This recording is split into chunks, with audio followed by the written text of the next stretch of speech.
हरे कृष्णा। तो आज के सेशन में हम कवर करेंगे last shloka of 8th chapter. तो इस श्लोक में आज का जो श्लोक है 28th वर्ष है 8वें अध्याय का। तो ये इस अध्याय का आखिरी श्लोक है, लास्ट वर्ष।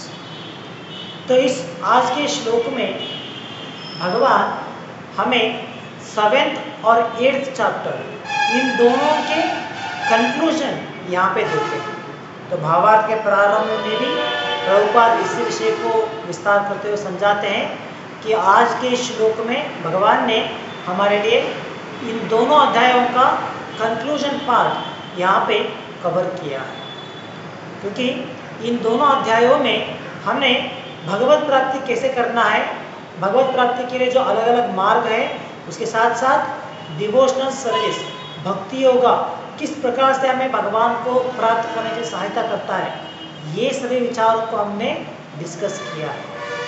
तो इस श्लोक में भगवान कृष्ण हमें कहते हैं कि अगर एक व्यक्ति, एक जीव शुद्ध भक्ति या डिवोशनल सर्विस करने के लिए प्रैक्टिस कर रहा है, तो डिवोशनल सर्विस के लिए प्रैक्टिस करते हुए उसके द्वारा अन्य योग पद्धति में जो फल मिलता था उस फल से वो वंचित नहीं है, बल्कि उसे उन सभी योगा सिस्टम में मिलने वाला फल भी मिलता है, साथ साथ में उससे ज़्यादा उन सभी योगा सिस्टम से मिलने वाला फल से भी ज़्यादा फल उसे प्राप्त हो सकता है, और वो है भगवत प्राप्ति। जो अन्य मार्ग में मुश्किल है वो उस व्यक्ति को जो डिवोशनल सर्विस में भाग ले रहा है उसे प्राप्ति हो सकता है।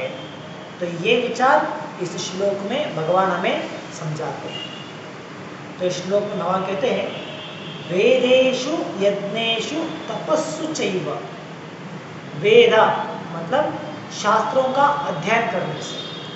तो भगवान पहले कहते हैं शास्त्रों का अध्ययन करने से, बाद में यज्ञेषु सैक्रिफाइसेस यज्ञ करने के द्वारा, बाद में तपस्सु तपस्या मतलब पेनांस ऑस्टेरिटी तपस्या करने से, और साथ में दानेषु यत् पुण्य फलम। दानेषु दान मतलब गिविंग चैरिटी, दान देना, तो दान करने से भी। तो ये चारों कार्य करने से जितना फल मिलता है, यहाँ पे कहते हैं पुण्य फला। तो ये जो चार कार्य इसे करने से क्या मिलता है, पुण्य फल मिलता है। तो जितना पुण्य फला इन चारों के कार्य करने से प्राप्त होता है, तो एक भक्त, एक व्यक्ति डिवोशनल सर्विस में एंगेज होने के कारण वो इस प्रकार के पुण्य फल से वंचित नहीं होता। हम देख सकते हैं, पुण्य फलम प्रतिष्ठम अत्येति तत्सर्वम। अत्येति मतलब सरपासस, वो इतने पुण्य फल से भी क्रॉस करके या इससे भी पास होके इससे बड़ा जो फल है वो उन्हें प्राप्ति हो सकता है। तो ये इस श्लोक में भगवान हमें समझाते हैं। जैसे पिछले अध्यायों में भगवान ने अलग अलग प्रकार की योगा सिस्टम के बारे में हमें समझाया है, तो उन सभी योगा सिस्टम को सुनने के बाद कोई व्यक्ति सोच सकता है कि अगर मैं किसी भी योगा सिस्टम को पालन ना करूं, जो भी यहाँ पे दिया गया है, जैसे ज्ञान योग हो सकता है या हठ योग हो सकता है, अगर इसे पालन करे बिना डायरेक्टली मैं भक्ति करना चालू करूँगा, तो हो सकता है जो फल मुझे वो यज्ञ करने से मिलता था उससे मैं वंचित हो सकता हूँ। इस पर से कोई सोच सकता है, क्योंकि उन योगा सिस्टम में परिपूर्णता प्राप्त करते हुए जो फल मिलता है उसके बारे में डिस्क्रिप्शन हमने पहले सुना है। जैसे फॉर एग्जांपल, अगर एक व्यक्ति हठ योग में परिपूर्णता प्राप्त करते हैं तो वो 8 प्रकार की 6 प्रकार की सिद्धियों को प्राप्त करते हैं, जैसे अनिमा, लघिमा, प्राप्ति। तो इस प्रकार की सिद्धियों को प्राप्ति करते हैं। ये क्या है सिद्धियाँ? जैसे हम में से कोई योगी पिछले समय में पानी के ऊपर चल सकते थे। पानी के ऊपर चलने के लिए वो एक सिद्धि है, जिस सिद्धि के द्वारा वो अपने शरीर को इतना हल्का बना देते हैं कि वो पानी के ऊपर भी चल सकते हैं। और अनिमा मतलब वो अपने गाद को इतना छोटा बना सकते हैं कि आपकी दृष्टि में वो आएंगे नहीं। तो इस प्रकार से ये सभी सिद्धियां कहलाते हैं। अपने शरीर को छोटा बनाना, या नहीं तो पूरा हल्का बना देना, नहीं तो जो भी इच्छा है, जैसे उनका मन का इच्छा है किसी भी स्थान के ऊपर तुरंत वहाँ पे पहुँच सकते हैं अपने मनोवेग के द्वारा। तो इस प्रकार सिद्धियों को प्राप्त करेंगे हठ योग के द्वारा। तो कोई इन सब कुछ सुनने के बाद उन्हें इस प्रकार की सिद्धियों में आकर्षण हो जाता है। हाँ, भक्ति कर तो ये बेहतर है ना, ये करेंगे तो ये सभी सिद्धियाँ मिल जाएंगी हमारे लिए। तो भक्ति करने से इतना ही मिलेगा, तो भक्ति करने से बेहतर है कि हम लोग हठ योगा करें। तो इस प्रकार के विचार किसी के मन में आ सकता है। तो इसीलिए भगवान आज के श्लोक में कंक्लूजन देते हुए हमें कहते हैं यहाँ पे कि डिवोशनल सर्विस करने से, भक्ति योग का पालन करने से जो फल मिलता है वो फल इन सभी 4 कार्यों के फल से भी उत्कृष्ट है। तो ये 4 कार्य कौन कौन से हैं?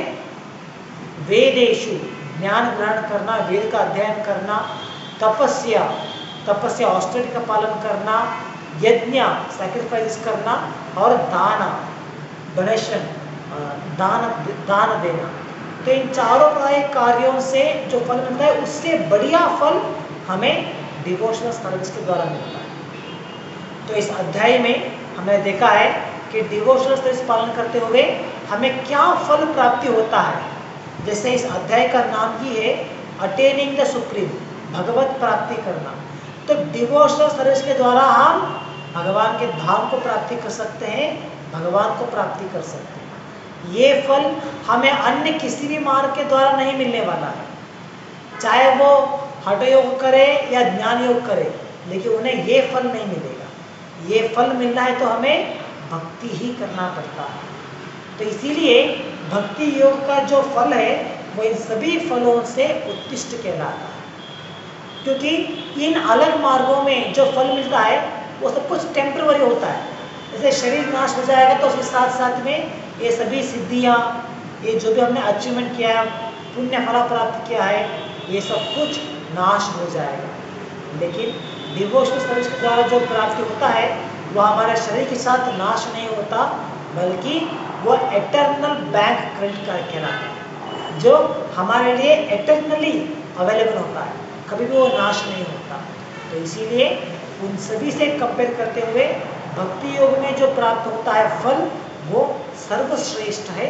ये भगवान यहाँ पे कंक्लूजन में हमें कहते हैं।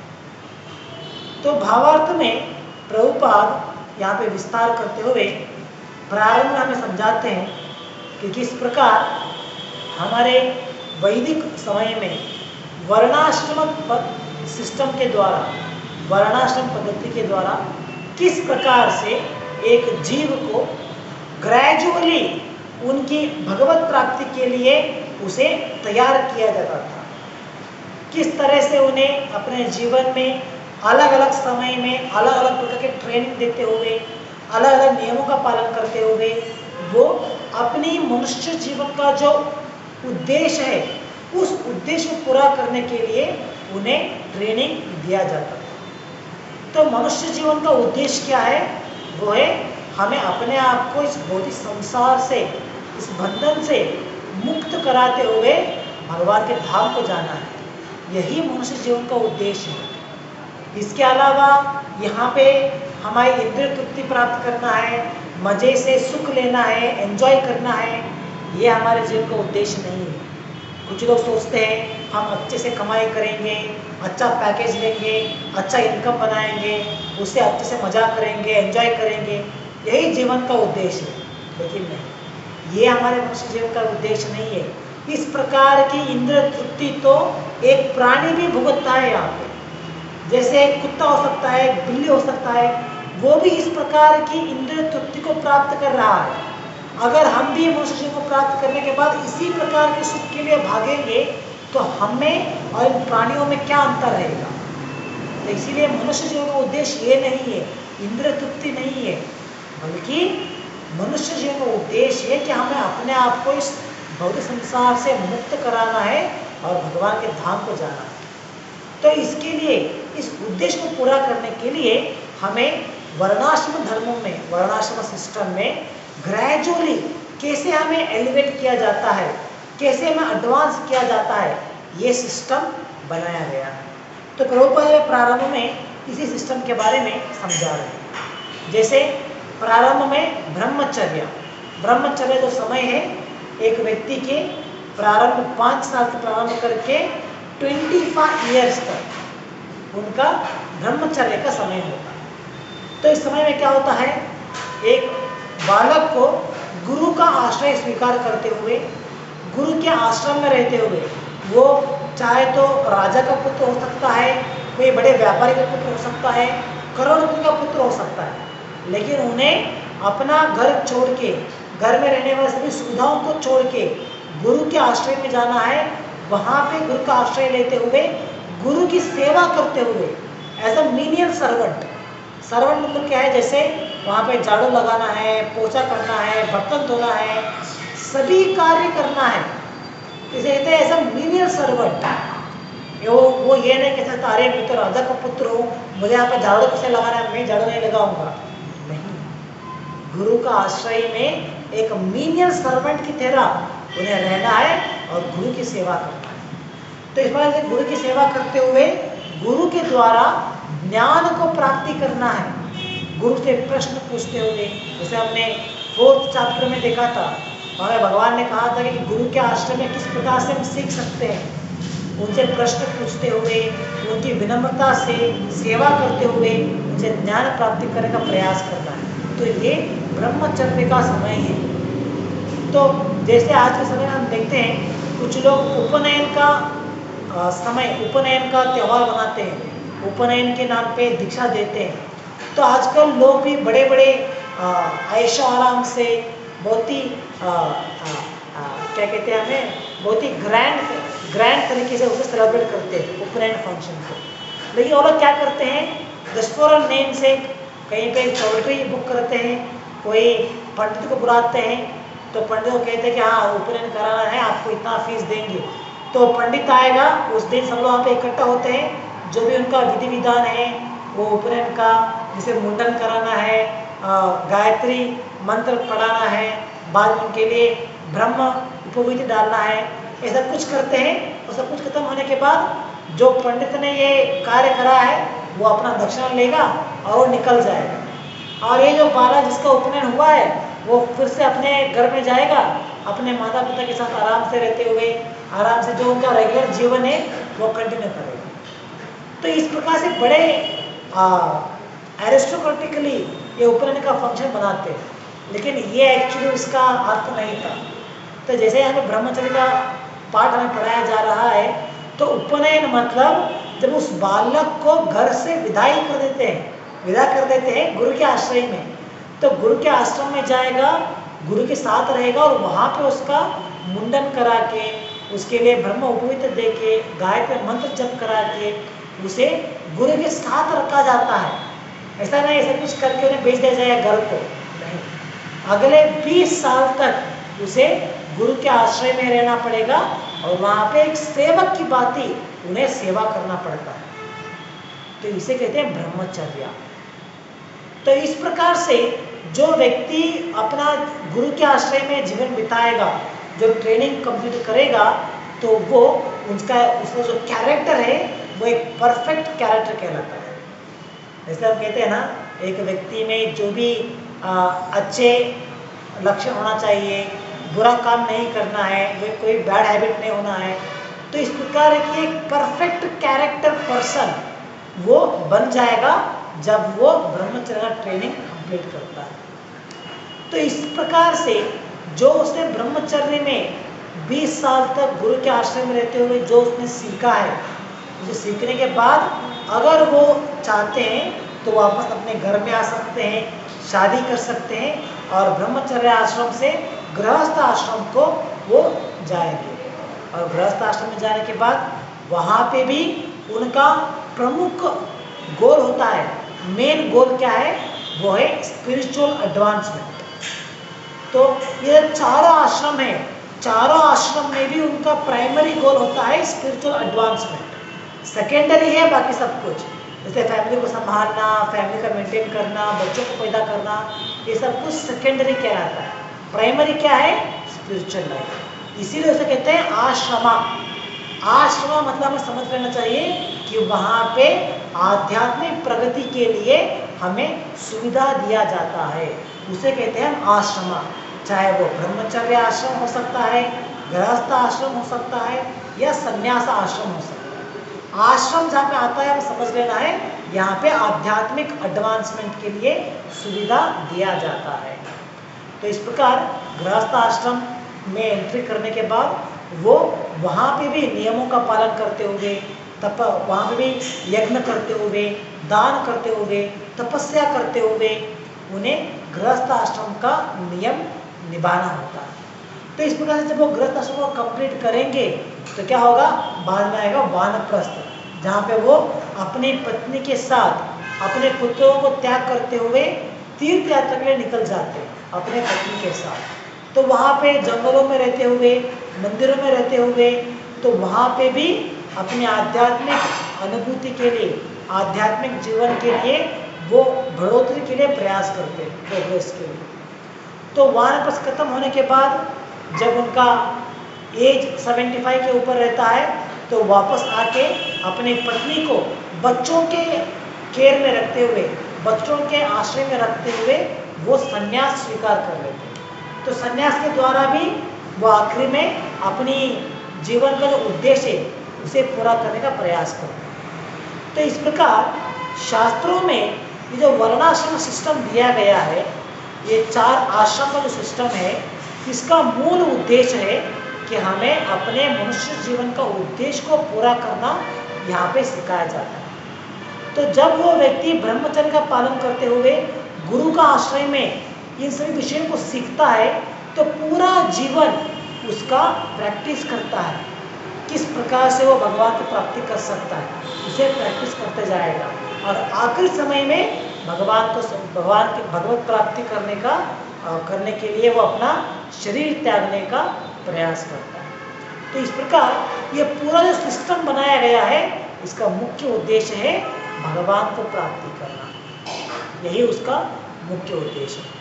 तो जब एक व्यक्ति इन सभी आश्रमों के द्वारा गुजरते हुए, चाहे तो वो हठ योग का पालन करेंगे या नहीं तो ज्ञान योगा या कर्म योगा, इस बात से किसी भी योग का पालन करेंगे तो उन्हें आखिर में भक्ति योग तक आगे पहुंचना पड़ता है। भक्ति योग तक अगर वो नहीं आएंगे तो उनकी योगा परफेक्शन नहीं होता, परिपूर्ण नहीं कहलाता। तो उन्हें आखिर में भक्ति योग में आना ही पड़ता है और शुद्ध भक्त बनना ही पड़ता है, तब जाके वो भगवान की प्राप्ति कर सकते हैं। या नहीं तो अगर शुद्ध भक्त नहीं बनेंगे तो क्या होगा, जैसे हमने पिछले श्लोकों में देखा था, वो सिर्फ भगवान के उस निराकार रूप को प्राप्त करेंगे। भगवान के जो ब्रह्मन है निराकार स्वरूप, उसमें वो एक हो जाएंगे, लेकिन भगवान के धाम में जाने के लिए सुविधा उन्हें प्राप्त नहीं होता। चाहे वो वैकुंठ लोक हो सकता है या गोलोक वृंदावन हो सकता है, वहाँ पे जाने के लिए उन्हें पॉसिबल नहीं होता। तो भावार्थ में हम देख सकते हैं, प्रभुपाद यहाँ पे कहते हैं, जैसे एक व्यक्ति अपने आखिर समय में जिसने अभी अपने पूरा वर्णाश्रम सिस्टम के अनुसार पालन करते हुए आखिर में आता है, तो उस समय वो डिसाइड कर सकते हैं कि उन्हें कहाँ पे जाना है। जैसे कुछ योगी होते हैं, उन्हें स्वर्गलोक जाना अच्छा लगता है, वहाँ पे मदिरा का पान करते हुए, अप्सराओं के साथ समय बिताते हुए, लंबा आयु बिताना उन्हें वही पसंद होता है, तो उसके लिए वो आकर्षित हो जाते हैं। तो इस प्रकार की उस स्वर्गलोक को प्राप्ति करने का भी वो प्रयास कर सकते हैं। या नहीं तो जो मार्ग उन्होंने अनुकरण किया है उसके अनुसार वो ब्रह्मन में लीन हो सकते हैं, या नहीं तो वैकुंठ लोक में जाएंगे, या नहीं तो गोलोक वृंदावन में जाएंगे। तो ये उनके ऊपर निर्भर करता है कि वो शुद्ध भक्ति करेंगे या नहीं करेंगे, तो उसके ऊपर डिपेंड करता है। तो भावार्थ के आखिरी में प्रभुपाद कह रहे हैं, हम देख सकते हैं यहाँ पे, some are then elevated to the heavenly kingdoms and when they become even more advanced they are liberated in the spiritual sky, either, देखिए 3 ऑप्शन है यहाँ पे, either in the impersonal Brahma Jyoti, second है, और in the Vaikuntha planet और in Krishna लोका। तो ये 3 ऑप्शन उन्हें प्राप्त हो सकता है। So this is the path outline by Vedic literature. तो पूरे शास्त्र जो है हमें मनुष्य जीवन में जो भी शास्त्र हमें सिखाते हैं, पालन करने के लिए कहते हैं, इसका मुख्य उद्देश्य यही होता है।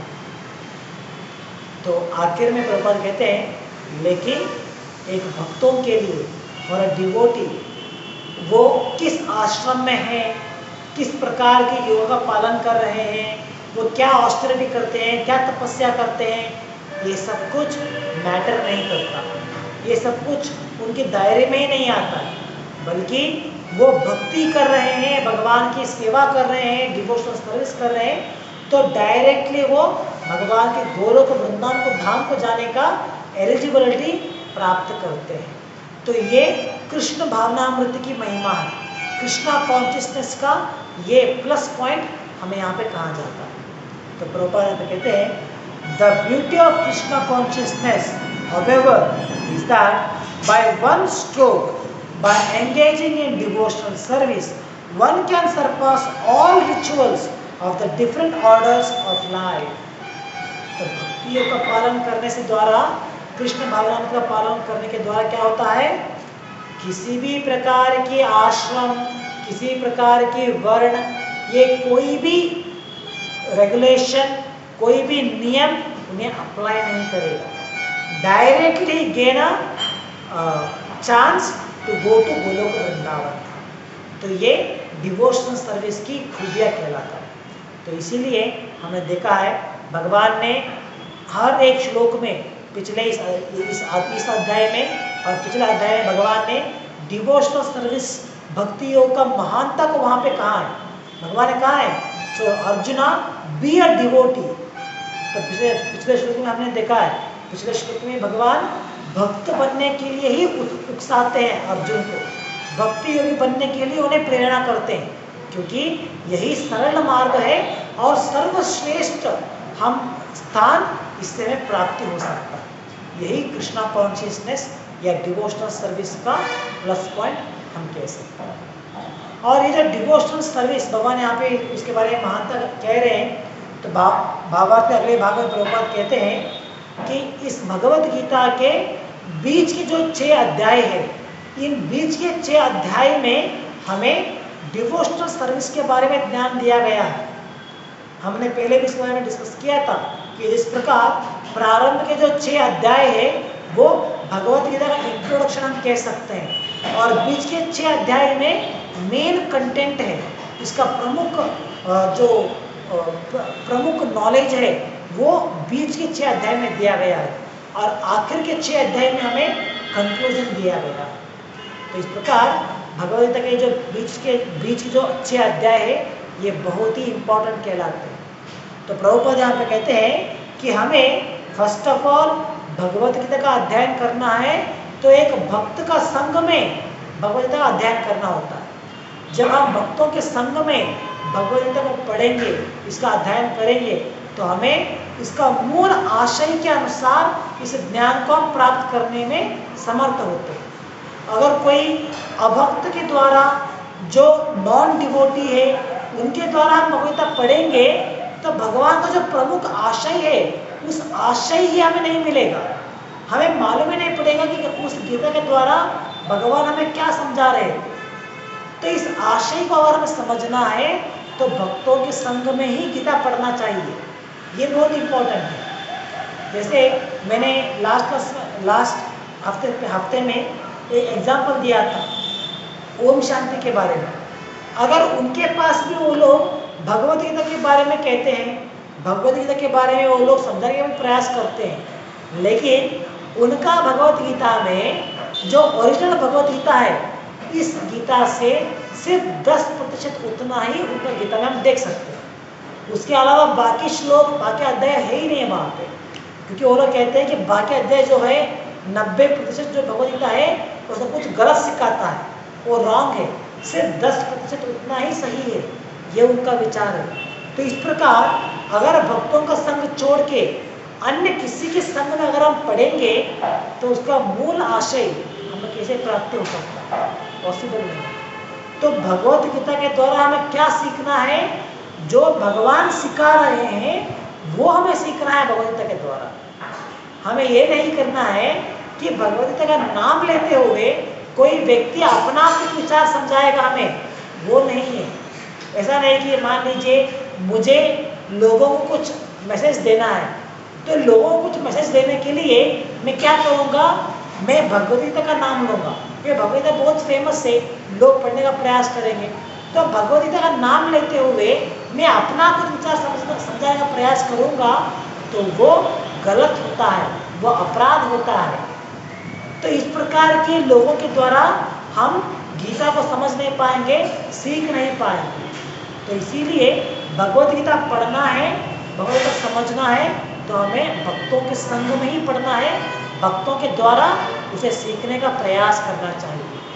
तो इसीलिए भावार्थ के इस भाग में प्रभुपाद समझाते हैं कि भक्तों के संग में स्पेशली ये बीच के 6 अध्याय, एक्चुअली पूरा भगवद गीता भक्तों के संग में ही पढ़ा है, और उसमें भी स्पेशली बीच के 6 जो अध्याय है इसे हमें भक्तों के संग में ही पढ़ना चाहिए।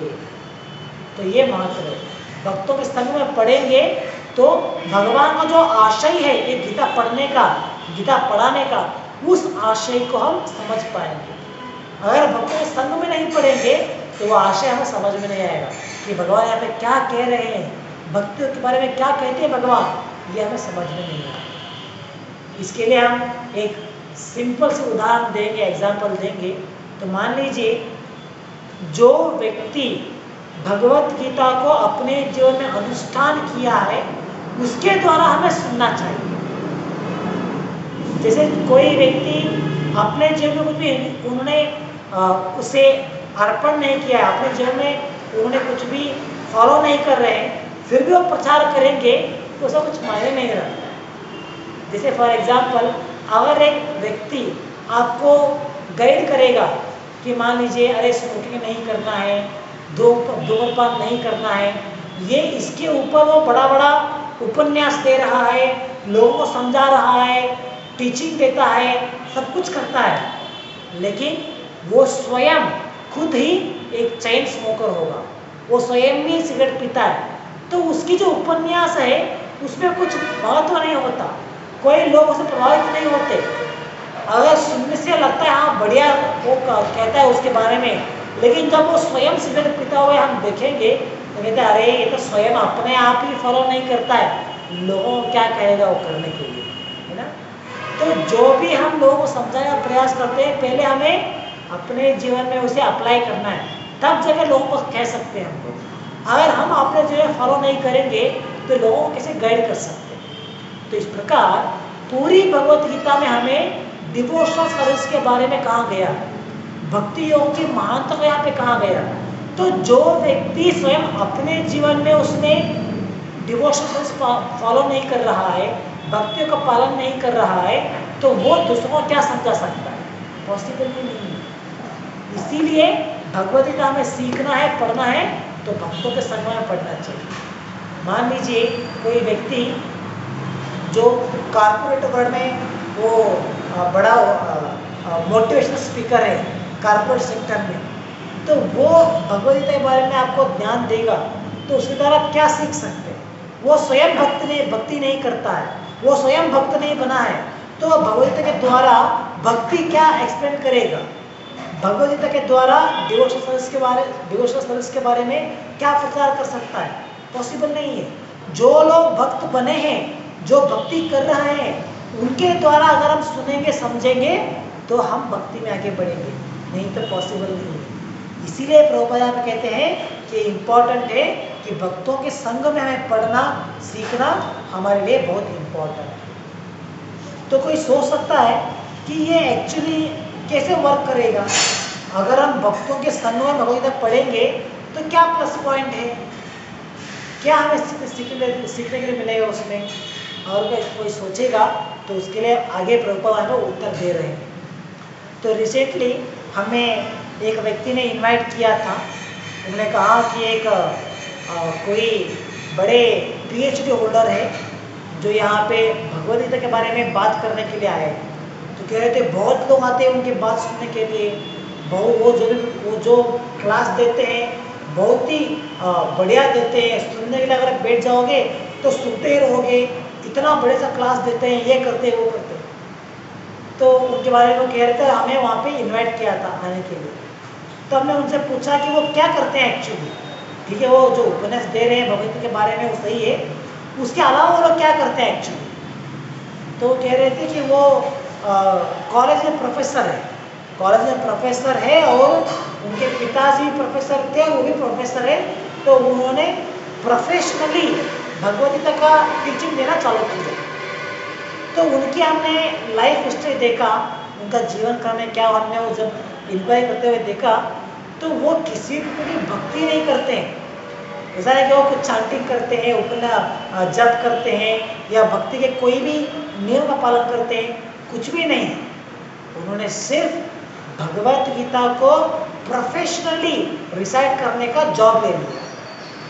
तो इस प्रकार व्यक्ति के द्वारा अगर भगवत सुनेंगे तो हम कैसे भक्त बन सकते हैं। वो स्वयं भक्त नहीं बने हैं गीता के द्वारा, वो गीता में बड़ा बड़ा उपन्यास दे रहे हैं लेकिन फिर भी वो भक्त नहीं बन पाए, तो हम उनके द्वारा क्या भक्ति पा सकते हैं, उनके द्वारा गीता सुनने से क्या भक्त बनेंगे हम, पॉसिबल ही नहीं है। तो इसीलिए प्रभुपाद आगे समझाते हैं कि भक्तों के संग में भगवद गीता पढ़ने से क्या फायदा होता है।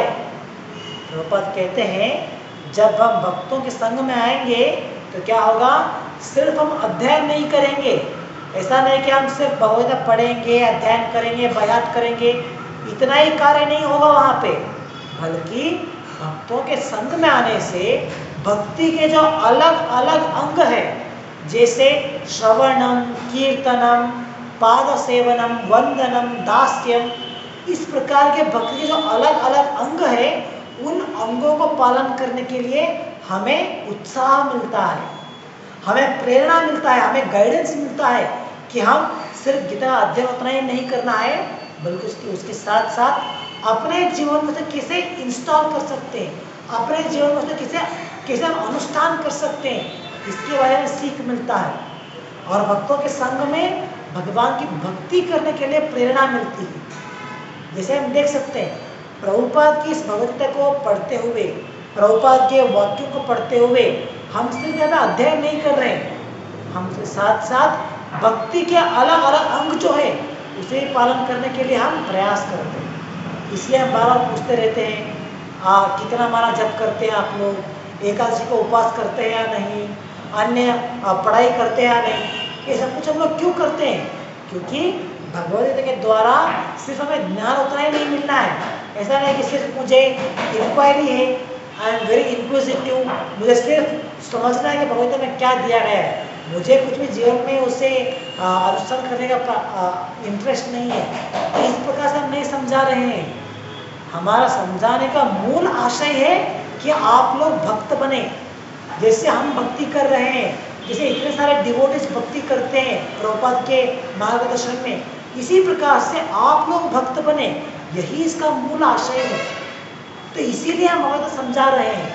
तो भगवद गीता समझने के द्वारा, भक्तों के संग में समझने के द्वारा हम भक्त बनने का प्रयास करना है, भक्ति करने का प्रयास करना है। तो यही भक्तों के संग में भगवद गीता पढ़ने का एक प्लस पॉइंट कहा जाता है। तो प्रभुपाद हमें यहाँ पे इसी विषय को कहते हैं, through association of devotees one is placed in devotional service and by this service Krishna's activities, form, pastime, name, etc. become clear and all misgivings are dispelled. तो इस प्रकार भक्तों के संग में भगवद गीता पढ़ने से क्या होगा, भगवद गीता के साथ साथ हमें भक्ति योग में भी आगे बढ़ने का एक अवसर मिलता है। तो जब हम भक्ति योग में आगे बढ़ेंगे तो क्या होगा, आध्यात्मिक साक्षात्कार हमें मिलता है। आध्यात्मिक साक्षात्कार के द्वारा हम समझ सकते हैं कि कि मैं शरीर नहीं हूँ, मैं भगवान का अंश हूँ, मैं आत्मा हूँ, भगवान का धाम क्या है, भगवान का नाम क्या है, भगवान का स्वरूप क्या है, ये सभी विचार हमें साक्षात्कार हो सकते हैं। सिर्फ अंडरस्टैंडिंग नहीं है, अंडरस्टैंडिंग अलग है, वो सिर्फ तात्विक है, वो फिलोसफिकल है। हमें उसे रियलाइज कर सकते हैं, साक्षात्कार कर सकते हैं, और ये सब कुछ पॉसिबल है बाय फॉलोइंग डिवोशनल सर्विस। भक्त बनने के द्वारा ये सब कुछ पॉसिबल होता है, और भक्त बनने के लिए भक्तों के संग में हमें भगवत गीता का अध्ययन करना चाहिए। तो यही इसका मूल आशय होता है। तो आगे प्रभुपाद कहते हैं, then once doubts are removed, the study of the Gita becomes extremely pleasurable and one develops a taste and feeling for Krishna consciousness. तो जब हमारे मन से सभी प्रकार के कल्मश निकल जाएंगे, हम शुद्ध हो जाएंगे, तो क्या होगा? भगवत गीता सुनने से, पढ़ने से, उसे समझने से हमें आध्यात्मिक आनंद मिलता है, एक प्लेजर मिलता है। तो वो प्लेजर प्राप्त कर सकते हैं जब हम भक्ति में आगे बढ़ते हैं, सही प्रकार कल्मश मुक्त होते हैं, तभी ये प्लेजर मिलता है। जैसे कुछ लोग हमें प्रश्न पूछते हैं कि प्रभु आप क्लास देते हैं ना, कितने लोग आते हैं क्लास में, कितने लोग क्लास सुनते हैं, आप लगातार दे रहे हैं, इतने महीनों से दे रहे हैं, इतने सालों से दे रहे हैं, तो कितने लोग क्लास सुनते हैं? तो हम कहते हैं कितने लोग क्लास सुनते हैं वो इम्पोर्टेंट नहीं है, चाहे 10 लोग सुने, 40 लोग सुने या 2 लोग सुने, वो इम्पोर्टेंट नहीं है, बल्कि कितना हम समय बिताते हैं भगवत को समझने के लिए, कितना समय वो लोग बिताते हैं भगवत सुनने के लिए, ये इम्पोर्टेंट है। जितना भक्ति में हम आगे बढ़ेंगे, हम इससे प्लेजर मिलता है, आनंद मिलता है, आध्यात्मिक आनंद, वो इम्पोर्टेंट है यहाँ पे। तो यही विचार यहाँ पे प्रभुपाद समझा रहे हैं। तो इसके लिए हमें भक्तों के संग में भक्ति करना है, तब जाके ये प्लेजर, ये आनंद हम प्राप्त कर सकते हैं। So in the advanced stage one falls completely in love with Krishna, and that is the beginning of the highest perfectional stage of life, which prepares the devotees transferable to Krishna's abode in the spiritual sky, Goloka Vrindavan, where the devotees enter into eternal happiness.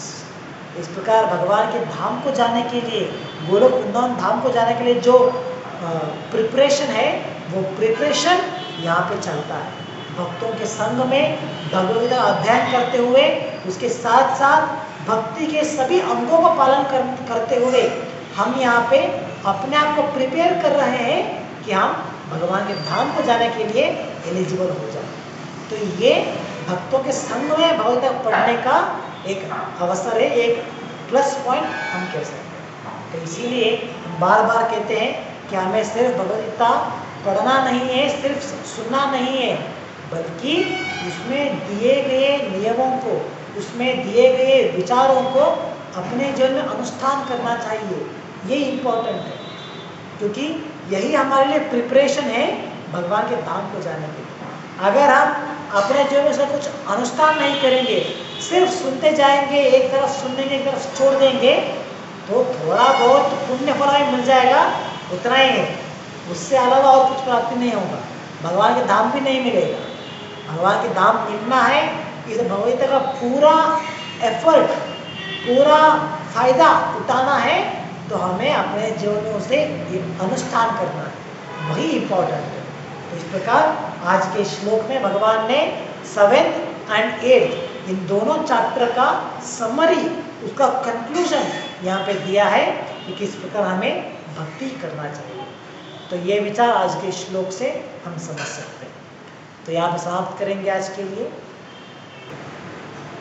ग्रंथराज Shrimad Bhagavad Gita की जय, जगत की जय। हरे कृष्ण।